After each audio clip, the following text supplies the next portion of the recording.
میریم کابل دوباره، میریم کابل دوباره، میریم کابل دوباره. امیر گپر، علی عرفان، علی نام و مست، کابل جان و مست، افغان سنگر ایمان و مست. کابل ناز داره، کابل فاز داره، مردم از خوشی پرواز داره.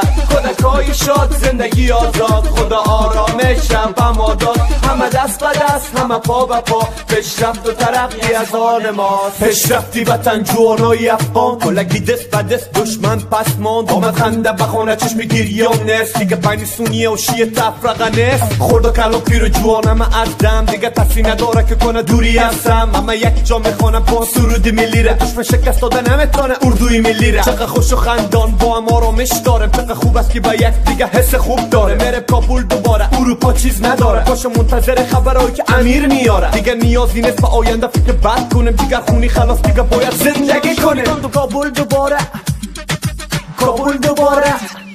علی نام و مست، کابل جان و مست، افغان سنگر ایمان و مست. کابل ناز داره، کابل فاز داره، مردم از خوشی پرواز داره. کودکای شاد، زندگی آزاد، خدا آرامش بما داد. همه دست به دست، همه پا به پا، پیشرفت و ترقی از آن ماست. مردم افغان همه خوش خندان، همه وطن پرست، اتحاد و یک دست، ظلم ستم بس، افغان برنده است. بچه های افغان خورشید تابان، آتش سوزان اما مهربان، برای آزادی وطن حتی میتن جان. دشمنای افغان همه گوش به فرمان، اتحاد ملی نمشکنه آسان. اتحاد افغان داره سلسله، حتی جهان لرزید مثل زلزله.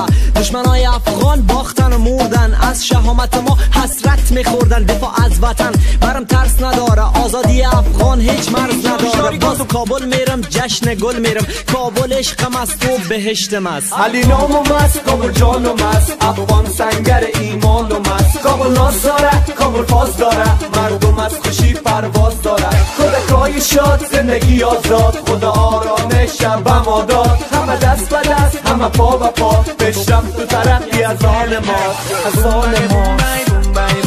کابل دوباره، کابل دوباره.